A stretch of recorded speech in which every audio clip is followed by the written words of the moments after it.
kekerasan terhadap pendidikan, dalam ini terhadap anak, adalah perbuatan yang menimbulkan penderitaan dan kesengsaraan. Dalam bahasa Islam itu adalah zulmun, orangnya zalim. Di dalam Islam itu ada adab guru, ada adab murid, dua-duanya sama, nggak bisa satu. Iya tadi dia ma'rifatul haq tapi tidak amila bihi tadi. Assalamualaikum warahmatullahi wabarakatuh.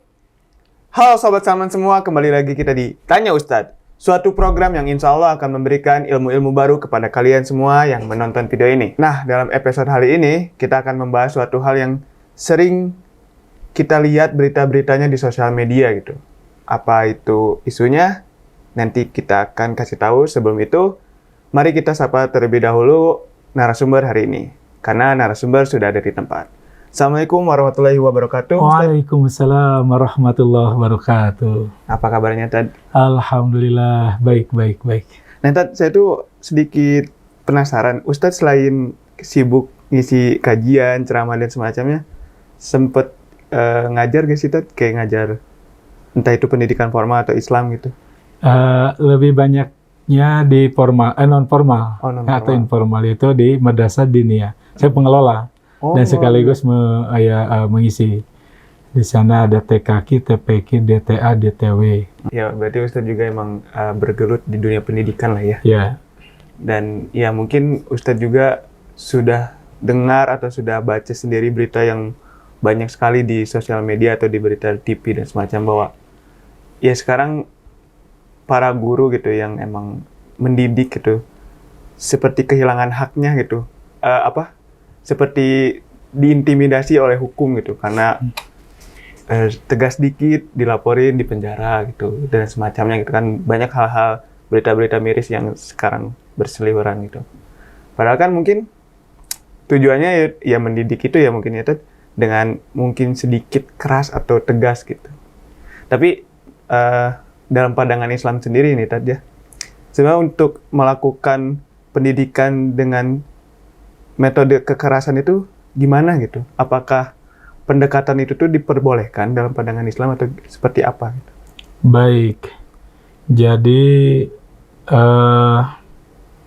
ini yang menjadi menarik itu adalah tentang konsep kekerasan yang memang tadi belum clear ya, belum jelas, walaupun sudah nanti menjadi undang-undangnya, ada undang-undangnya bentuk kekerasan, ya.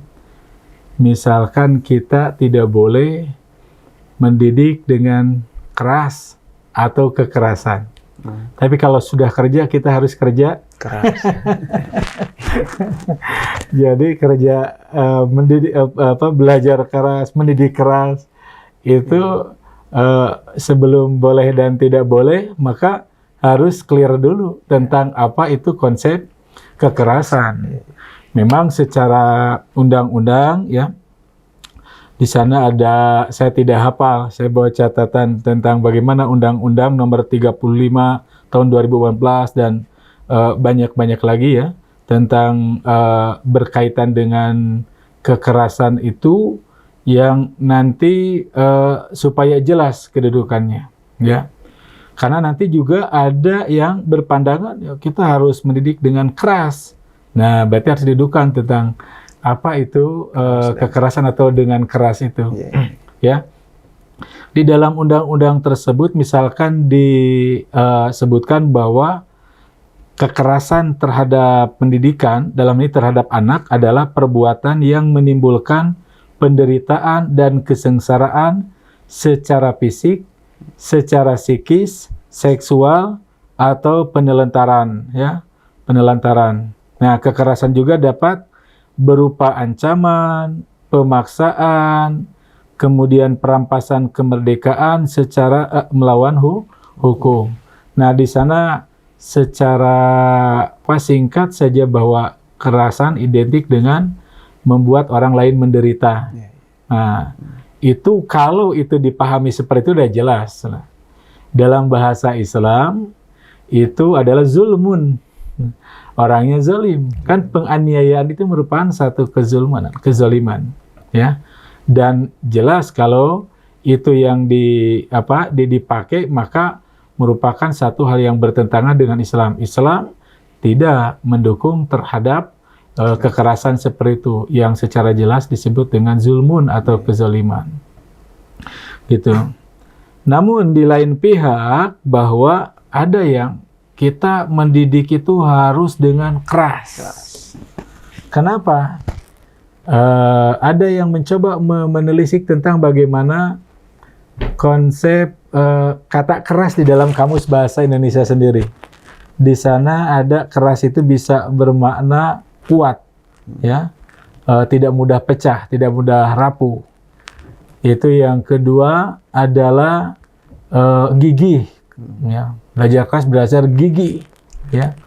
Yang ketiga keras juga dimanai suara, suara nyaring itu keras. Nah kalau tiga ini dari sekian banyak diurai, misalkan bagaimana makna kekerasan atau makna keras itu dikaitkan dengan satu kekuatan, kokoh, teguh hati. Nah itu menjadi satu keniscayaan, ya. Apabila nanti konsep keras ini dikaitkan dengan bagaimana yang namanya tugas guru. Apa tugas guru? Membimbing, mendidik, mengajar, melatih, kemudian juga menilai, mengevaluasi. Nah, kalau itu dipakai kerangka, kekerasan pakai kerangka sebagai memang tugas guru, misalkan guru mengajar menyampaikan informasi agar si informasi itu betul-betul diterima. Itu nggak akan bisa kalau sekedar leha-leha. Kalau tidak berusaha keras. Nah, kan gimana sih supaya anak didik itu, atau saya sih senangnya lebih nyebut murid gitu kan. Karena nanti ada keseimbangan anak didik dan murid itu. Karena murid murid dengan kaitan dengan guru juga. Karena di sana murid itu ada unsur menghendaki. Aroda yuridu irodatan, orangnya muridun. Orang yang menghendaki atau menginginkan sebuah ilmu. Ya. Jadi memang ada keinginan, bukan sekedar sebagai peserta saja. Gitu kan. Nah, peserta didik, peserta itu tidak ikut full penuh berkecimpung dalam dunia pendidikannya, ya, tapi ya karena sudah umum peserta pendidikan atau anak didiknya. Nah, jadi ketika kita terapkan misalkan makna tadi keras kegigihan, fungsi guru tadi adalah mendidik, itu perlu yang namanya kegigihan. Mengajar, ada melatih. Melatih itu bukan sekedar menyampaikan informasi, tapi si informasi itu bisa dilaksanakan sampai bisa, bahkan sampai menjadi terbiasa. Nah itu melatih, sehingga dan itu nggak bisa kalau tanpa keras tadi, dalam artian kegigihan, kekokohan, ya. Bahkan dalam kapasitas peserta didik atau murid tadi yang cukup banyak, nanti pengertian keras dalam pengertian nyaring menjadi satu keniscayaan. Bagaimana kita mengajar dengan suara lembek, lembut gini, orang tidak dengar, tidak jelas, ini apa, ya. Terus yang nggak didengar, akhirnya Pak, ya tidak aja sekalian kan gitu ya, malas. Nah itu konsep yang memang bukan mengada-ada. Jadi secara kamus memang ternyata ada makna keras seperti itu. Di satu sisi undang-undang peraturan kaitan dengan pendidikan itu jelas-jelas menganggap bahwa kekerasan itu identik dengan negatif. Nah, tentu saja kita dudukan pengertiannya seperti apa. Nah, wajar, tidak salah yang undang-undang tadi karena dimaknai ketika pendidikan kekerasan negatif karena diidentikan dengan membuat peserta didik menderita, tidak nyaman, tidak aman untuk belajar, tidak menyenangkan. Nah, saya tentu saja sebagai pernah murid, semua kita pernah pasti jadi murid dari SD, SMP, SMA atau perguruan tinggi atau bahkan sekarang juga masih bisa dikatakan murid dalam non formal itu kalau kita belajar. Nah, itu bisa merasakan bagaimana kehadiran guru yang tidak melakukan kekerasan seperti itu. Saya pernah tanpa menyebutkan sebuah negaranya, yang jelas memang orang luar sana gitu kan. Ketika saya pernah belajar, ya, itu kami itu memang ada beberapa yang sudah pada nikah dulu itu belajar itu ya. Sudah pada punya anak juga itu. Ada tradisi yang berbeda. Yang bagi kita orang Indonesia itu merupakan satu, ya tadi mungkin dianggap kekerasan karena apa, menderita, membuat tidak nyaman, tidak aman ya. Kalau lempar alat tulis, betul dilemparkan, wah. Itu padahal katanya biasa di negaranya. Nah, kita kan tidak, gitu. Ya. Sampai tangan ini, wah itu sampai orang-orang pada tadi tidak aman, wah, seperti apa. Nah, itu pernah terjadi. Nah, apalagi di waktu kecil dan sebagainya itu pernah mengalami, sehingga memang wajar ada satu nilai positif pemerintah, DPR atau para pakar pendidikan untuk memperhatikan tentang bagaimana pendidikan ini ya. Tentang terhadap kekerasan anak didik ya. Yakni intinya tadi kaitan dengan penderitaan, dengan atau bahasa Islamnya zolim, penganiayaan, itu merupakan satu hal yang tidak dibenarkan di dalam Islam. Atau karena yang lebih tepat itu, atau yang lebih mengena lagi, itu kekerasan dimaksudnya kekejaman atau kasar. Kan beda itu, kasar dengan keras, kejam dengan keras. Tapi karena undang-undang menggunakan kekerasan, ya itu mungkin kekerasan dalam maksud tersebut. Ya, tidak kekerasan dalam maksud ada unsur kegigihan, kesungguh-sungguhan, sepenuh hati, kemudian kita guru suara yang tegas, yang jelas, sehingga membuat orang bisa peserta didik menerima penjelasan dengan terang. Nah, itu di garis bawahinya. Maka dengan demikian Islam tentu saja sangat merespon tentang bagaimana pendidikan yang bernuansa zalim itu adalah sesuatu yang dijauhi ya. Dengan nilai-nilai Islam itu sudah jelas. Bagaimana irhaman fil ardi yarhaman fis sama, itu banyak sekali hadis-hadis yang menunjukkan bagaimana menebarkan kasih sayang di muka bumi ini. Tetapi tadi tidak diidentikan dengan lembek, kemudian tadi juga jadi serba tidak mudah untuk menilai itu ya. Karena bisa jadi sebetulnya guru tidak melakukan kekerasan itu kan. Tapi karena ada anak didik lembek itu tadi mental-mental yang sekarang dikenal dengan generasi strawberry. Nah, itu yang lembek-lembek kemudian serba tidak tahan banting. Nah, itu bisa jadi gitu kan. Itu dianggap keras padahal tidak keras. Yang tidak bukan penzaliman gitu kan. Nah, itu maka harus didudukan penjelasannya seterang-terangnya di dalam berbagai pihak ya, entah itu guru, penyelenggara sekolahnya, orang tuanya. Itu penting orang tuanya mau paham nggak tentang kekerasan itu, punya kesepahaman nggak gitu ya. Nah, kalau tidak, ketika anak salah, wah itu pasti akan menimbulkan permasalahan. Nah, ini tentang bagaimana Islam memandang terhadap pendidikan atau kekerasan di dalam bidang pendidikan terhadap anak. Gitu. Pada ini memang gimana peserta didiknya atau muridnya juga ya dalam itu tuh, karena ya mental orang beda-beda dan kadar orang menerima keras atau kekerasan itu tuh beda-beda gitu kan. Seperti tadi kan levelnya gitu kan, mungkin ya karena generasi sekarang seringnya dapat hal-hal yang tidak terlalu keras, jadi mentalnya ketika ada sedikit lebih keras dari biasanya merasa tertindas gitu, merasa dijolimi, padahal yang enggak juga gitu kan. Ya, bisa jadi seperti itu, atau bisa juga memang betul-betul kekerasan seperti yang terjadi. Jadi memang kan itu beberapa pihak tidak mudah kita langsung menyimpulkan, wah ini karena muridnya, oh ini karena gurunya.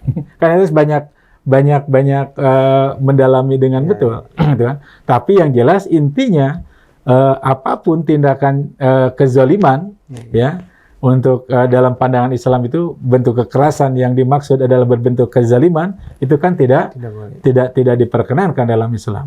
Islam menjunjung nilai keadilan yang menempatkan sesuatu pada tempatnya, yang benar ditempatkan yang benar, yang salah dengan salah. Nah, itu termasuk yang kaitan dengan hukuman, pendisiplinan, itu semuanya dalam konsep keadilan, bukan kezulmunan, ya. Nah, itu. Padahal emang susah ya tuh jadi guru tuh. Ya maksudnya penempatan dirinya gitu. Jadi saya sendiri misalkan tidak rajin dalam membaca undang-undang itu, ngajar kan. Tetapi apa yang saya sampaikan dengan koridor semaksimal mungkin kita berupaya untuk bahwa bagaimana kan adab belajar, adab mengajar dalam Islam begitu kental. Nah, dengan berupaya itu ternyata ketika baca-baca tentang bagaimana undang-undang kekerasan, itu rasa-rasanya jauh orang Muslim itu untuk melakukan tindakan seperti itu. Jadi sebenarnya dengan menghayati itu ya, menghayati nilai-nilai ajaran Islam, ya, tentang bagaimana tentang pendidikan di dalam Islam, tentang di sana kan ada adab mengajar, itu sebetulnya akan terhindar dari yang namanya kezaliman, atau dalam bahasa undang-undang itu adalah kekerasan di dalam pendidikan. Karena semuanya itu dalam kerangka, kalau dinilai dalam Islam itu membuat sengsara tanpa ada tujuan, nih pokoknya ingin supaya murid sengsara, kan zalim itu. Secara fisik atau diteror dengan kata-kata yang tidak pantas, bahkan kata-kata binatang, itu kan bukan adab seorang guru, itu kan, baik secara apalagi pelecehan seksual, kan itu kan bukan adab Islami, ya jauh dari Islam. Itu pelanggaran terhadap nilai-nilai Islam. Sekalipun berlevel guru, ustadz, kiai, siapapun, ya ketika itu melakukan, itu berarti pada saat itu dia tidak memerankan sebagaimana yang Rasul perankan sebagai pengajar. Rasul itu guru, mu'alim, gitu kan. Rasulullah diutus untuk mengajar pada manusia. Ya, sumber-sumber teladan guru itu ya Rasulullah, dan Rasulullah serba manusia sempurna kan gitu. Begitu. Nah, tadi kan sudah membahas pendidikan secara keras atau kekerasannya. Nah, sekarang mungkin bagian lainnya yaitu tentang empati dan kesabaran gitu. Dalam pandangan Islam sendiri itu sebenarnya seberapa penting itu kita mendidik dengan cara empati dan kesabaran itu tadi? Tentang empati itu jelas di dalam Islam ada satu nilai ibadah, bentuk ibadah yang menuntut empati tinggi, yaitu ibadah puasa. Saum itu adalah salah satunya adalah untuk menumbuhkan tingkat empati yang tinggi. Yaitu ketika dia lapar, diharapkan bukan sekedar, oh iya, saya lapar. Tapi dia bisa tergugah hatinya, bagaimana ya orang yang kalau puasanya itu bukan bulan puasa aja. Dan bukan karena puasanya itu memang berpuasa, tapi memang tidak ada makanan. Dia tidak bisa membeli makanan, ya, tidak mampu untuk beli makanan. Nah, bagaimana seperti itu? Maka tergugahlah. Nah, itu dalam ibadah Islam salah satunya adalah puasa, karena nanti banyak juga yang menuntut agar kita empati. Maka sebetulnya Ramadan dikenal juga dengan syahrut tarbiyah, bulan pendidikan, ya, penumbuhan jiwa dan sebagainya. Maka di sana pendidikan apa? Empati. Maka bagaimana di dalam pendidikan itu penting empati? Wah, sangat. Sebab kalau tidak empati terhadap anak didik pun nanti sebetulnya murid juga presiden pada guru. Nanti ada, makanya tadi di dalam Islam itu ada adab guru, ada adab murid. Dua-duanya sama, nggak bisa satu sebelah pihak. Ya, nah tapi tentu karena guru memiliki peran tinggi dalam pendidikan, ya tentu saja berbeda, ya, tingkatan nilai yang harus ditanamkan oleh guru dengan anak, gitu kan, anak didik atau peserta didik atau murid tadi. Nah, misalkan ada anak yang dia ngantuk tidur ketika belajar kan, kalau kita tidak empati mungkin langsung kita bentak, usir atau kita bentak kan. Tapi kalau kita empati dengan merasakan apa yang ada pada dirinya, kita kan menggali informasi dulu. Kira-kira apa ini anak bisa tidur setiap ini, kok belajarnya tidur gitu kan? Oh, jangan-jangan begadang, Nah, kenapa begadang? Ternyata ekonomi rumah tangga dan sebagainya. Itu banyak hal. Nah, dengan empati, maka itu akan selamat dari salah bersikap kita terhadap anak didik. Tapi kalau kita tidak empati, maka kita akan tergesa-gesa, sebagaimana kata wisdom ya, ata'ani asalama wa ta'ajal nadama. Kehati-hatian itu akan mendatangkan keselamatan, ketergesa-gesaan itu akan mendatangkan penyesalan. Ya, hanya karena kita melihat anak didik kita tidak mengikuti apa yang kita kehendaki, kemudian kita langsung memvonis dan langsung menghukumnya tanpa mengetahui bagaimana kondisi dia, tidak berempati, tidak bisa mengetahui dan merasakan apa yang dia rasakan. Nah, itu bisa fatal, bisa berakhir kepada penyesalan. Gitu. Sabar, apalagi sabar. Itu luar biasa. Imam Syafi'i, saya sering mengutip dalam baik khutbah sekarang ya, atau taklim, karena ada satu taklim yang rutin kupasannya tentang ilmu juga. Di sana ada kaitan dengan pernyataan Imam Syafi'i, komentar beliau terhadap surat Wal Asri. Kata beliau, lau fakkaro nas hadis surah. Kalaulah orang-orang itu memikirkan terhadap surat ini, surat Wal Asri, lakafathum. Sungguh surat ini sudah mencukupkan bagi mereka. Bayangkan cuma satu surat. Padahal Al-Quran 114 surat. Cukuplah Al-Asri aja, kata Imam Syafi'i. Nah, tentu saja ini bukan sekedar membaca berulang-ulang, tapi ada penuh penghayatan. Nah, di sana ada 4 marotib tingkatan yang akan menumbuhkan kemuliaan seseorang. Maratibul ula, yang pertama adalah ma'rifatul haq, mengetahui kebenaran. Karena ini nanti universal dalam bidang pendidikan, dalam bidang bisnis, dalam bidang kesehatan, dalam bidang apapun, itu ma'rifatul haq, menuntut kebenaran, mencari tahu, itu satu hal yang keniscayaan. Seorang yang ingin bisnis kan nggak tahu mana bisnis yang benar, yang tidak, yang menguntungkan, yang tidak, asal bisnis aja lah. Kan nggak bisa begitu, harus mengetahui tentang pengetahuan yang benarnya itu, sehingga supaya tahu juga pengetahuan yang salah, yang baik, yang buruk, manfaat, mudarat, dan seterusnya. Kedua, amila bihi. Di dalam surat Al-Asr mengajarkan adanya pentingnya mengamalkan apa yang kita ketahui. Apa yang benar kita amalkan, yang tidak benar kita tinggalkan. Yang ketiga adalah ta'limu, mengajarkan. Dan yang keempat, sobaro ala ta'alumihi wa amila bihi wa ta'limihi, ya. Jadi sabar terhadap ta'alum, mempelajarinya, wa amila bihi, mengamalkannya, wa ta'lim, dan mengajarkan. Tiga-tiganya itu sabar. Nah, kalau tidak sabar ya sudah. Nilai-nilai atau apa yang kita harapkan menjadi visi, menjadi misi pendidikan, lembaga ataupun pribadi, berharapan berkaitan dengan bagaimana seorang murid itu ke depannya, itu sudah hempas di tengah jalan tanpa ada kesabaran. Maka kesabaran menjadikan satu hal yang mutlak dalam seluruh ranah kehidupan, tak terkecualikan, yaitu dalam bidang pendidikan. Bayangkan kalau guru tidak sabar, wah itu kebayang. Saya ngantar anak TK itu kan melihat guru TK betapa luar biasa dahsyatnya guru TK itu sabar. Dan semua guru-guru itu luar biasa, ya. Nah, makanya dahsyat guru itu perlu punya kesabaran. Sebab itu memang dirasakan. Tanpa itu orang mengajar mahasiswa itu beda dengan mengajar TK. Iya, benar. Ya. Gitu.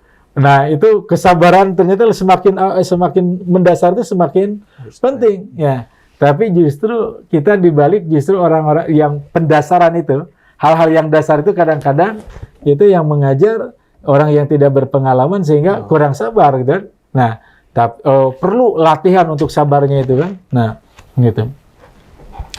Itu kaitan dengan empati dan sabar. Jadi sangatlah jelas bahwa Islam sangat-sangat penting pendidik itu memiliki jiwa empati dan sabar. Nah, ya emang kalau dalam pandangan Islam berarti ya guru itu harus punya empati dan kesabaran gitu. Baru bisa terciptanya mungkin lingkungan pendidikan yang agak maksud itu baik lah gitu untuk entah itu untuk gurunya atau untuk muridnya juga gitu. Tapi sebenarnya dalam pandangan Islam sendiri ya, bagaimana kita gitu itu instansi pendidikan atau mereka yang jadi pendidik, guru gitu, bagaimana caranya untuk menciptakan suatu lingkungan yang baik dan tidak ada kekerasan gitu dalam dunia pendidikan ini tuh, dalam dunia ajar mengajar ini, dalam pandangan Islam tuh harus seperti apa gitu yang dilakukan? Ya, menarik ini dalam hadis Nabi itu kan, bahwa manusia itu yuladu alal fitrah, dilahirkan dalam keadaan fitrah. Fa'abawahu, maka kedua orang tuanya lah yang punya peran, mau ayu hawidanihi, au yumajisanihi, au yunasironihi, kan? Mau dimajusikan, diyahudikan, dinasorokan, itu punya peran. Kedua orang tua ini. Nah, kedua orang tua ini bisa kedua orang tua fisik, nasab, ya. Bisa kedua orang tua ini dimaknai sebagai lingkungan. Jadi lingkungan juga, maka ada guru juga orang tua. Ada istilah guru adalah orang tua di sekolah, di pesantren, kemudian juga ada orang tua di rumah gitu kan. Nah, karena itu untuk menciptakan lingkungan tadi itu, ya harus menyebar visi itu. Kalau visi madrasah, visi sekolah, visi lembaga pendidikan itu adalah anti terhadap kezaliman atau bahasa undang-undangnya kekerasan, ya. Nah, maka itu harus disebar kepada lingkungan tadi yang punya pengaruh. Jadi nggak bisa hanya gurunya saja yang dituntut. Di sana ada penjaga sekolah, di sana ada yang jualan juga. Nah, selain orang tua, kemudian juga itu berpengaruh, ya. Karena itu maka sekolah yang baik misalkan atau lembaga pendidikan yang baik itu nilai-nilai itu punya kepedulian terhadap ya lingkungan juga yang punya peranan andil terhadap anak didik itu seperti apa. Nah, misalkan seperti begini, sekolah atau lembaga pendidikan mengharapkan anak-anak itu makanan sehat yang sesuai dengan resep-resep kesehatan lah. Tapi yang jualan tidak diperhatikan. Itu ya tadi dia ma'rifatul haq tapi tidak amilabihi tadi. Ya, nah, itu pentingnya ya pengetahuan itu bagaimana diaplikasikan, kemudian diajarkan, di-share kepada sebelah pihak. Ya, kita memberikan yang sehat tapi anak didik kita mengkonsumsi racun misalkan. Kan repot. Ya. Itu secara fisik. Secara non fisik juga sama tadi, etika, adab, akhlak, alangkah indahnya. Saya berpengalaman waktu kecil, ya, ketika saya membeli makanan, karena nggak tahu sadar atau tidak sadar saya itu masih uang dengan tangan kiri. Kemudian saya ingat si nenek yang jualan itu, dia bilang kasih pakai pandangan kanan, bahasa Sundanya gitu ya. Kasih pakai tangan kanan dong, gitu kan. Nah, saya teringat nenek itu sudah berarti dasar dia sudah punya visi akhlak juga. Nah, kalau semua yang tadi jadi jejaring si pendidikan itu punya pengetahuan, sikap yang minimal yang diharapkan dari lembaga pendidikan itu bisa terjalin dengan baik. Ya, nah tapi kalau hanya mengandalkan guru saja, kalau baik di hadapan guru, nanti kalau ini lain lagi, lingkungan ini lain lagi. Maka sebagaimana hadis Nabi tadi itu penting tadi abawahu itu sebagai baik bapak secara nasab, secara fisik ya, biologis maupun secara lingkungan itu sangat mempengaruhi. Nah karena itu bagaimana cara mempertahankan lingkungan tadi adanya bukan sekedar jadi stakeholder-nya itu juga diperhatikan ya. Jadi termasuk lingkungan-lingkungan yang karena itu juga membantu kepada peserta didik juga. Orang kan anak-anak lapar ini dikasih ada disiapkan jualan kan terbantu juga. Orang tua sangat ini. Tapi kalau tadi terjaga tentang berbagi pengetahuan al-haq, ya, kebenaran, kebaikan, keindahan, kesehatan, itu share semua, itu yang terwujud. Sehingga tidak tumpang tindih. Kita diajarin sekolah seperti ini, di rumah akhlaknya gimana, di masyarakat itu kita nggak tahu, nah itu repot. Lain hanya dengan pondok. Kalau pondok kan sudah terkondisikan, kan, gitu. Bisa. Nah ini yang sifatnya tadi lembaga-lembaga pendidikan yang memang tadi dia sempat berinteraksi dengan dunia luar, bukan hanya rumah dan sekolah saja. Gitu. Pada akhirnya emang bukan cuman peran institusi pendidikan atau pendidiknya doang ya. Pada akhirnya ya semua orang gitu ya, dalam lingkungan instansinya atau lingkungan si anak itu berada gitu, pada akhirnya harus punya visi yang sama gitu ya. Biar terciptanya lingkungan yang baik dan jauh dari kekerasan itu tuh ya harus bersama-sama gitu ya. Gak bisa cuman dua variabel doang yang menerapkannya gitu. Karena kalau cuman berdua ya percuma gitu di lingkungan lainnya. Ya, saya menarik misalkan ada pengalaman tentang kemarin pas hajian. Ya. Pas hajian itu 2023 itu jargonnya ramah lansia.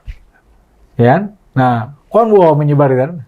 Tapi kalau itu tidak dipahami ya, tidak tersebar kepada berbagai pihak ya, entah kendaraan, kendaraan pengelolanya tidak ramah lansia, ya bisa gagal juga. Makanya kemarin 2024 katanya itu sudah mulai jadi sana juga pelayanan berbagai. Jadi sekarang sudah nyebar tentang ramah lansia. Jadi itu pentingnya sebuah visi, bahwa jargon itu bukan sekedar visi slogan, bukan. Tapi ada satu keinginan untuk disebarkan. Emang ini ke visi itu untuk diamalkan kan. Nah, karena itu perlu disebarkan, perlu didakwahkan bahasanya, jadi di-share pengetahuan itu sehingga ya minimal lah, nggak kalau maksimal 100% kan tidak mudah kan. Nah, tapi kita berupaya sudah ada share sehingga itu mengetahui tentang visi tadi. Misalnya kekerasan, apa sih kekerasan tadi? Itu kalau tidak sama ya konsepnya itu tidak mudah. Tadi tetap aja gitu kan. Di sekolah wah bagus terhindar dari kekerasan, di rumah.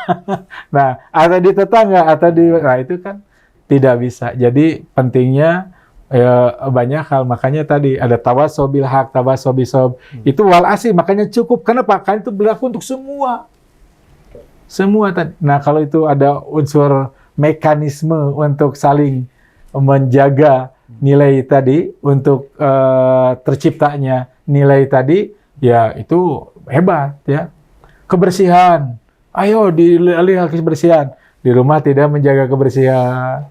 Nah, itu banyak hal ya, itu turunan-turunannya. Tapi konsep besarnya itu, ya, konsep besarnya itu.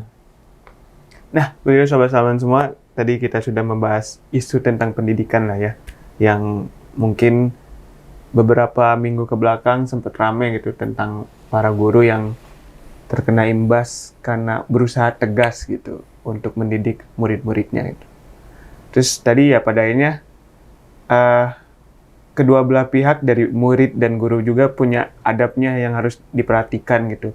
Murid harus memperhatikan adabnya terhadap guru, guru harus memperhatikan adabnya terhadap murid juga gitu.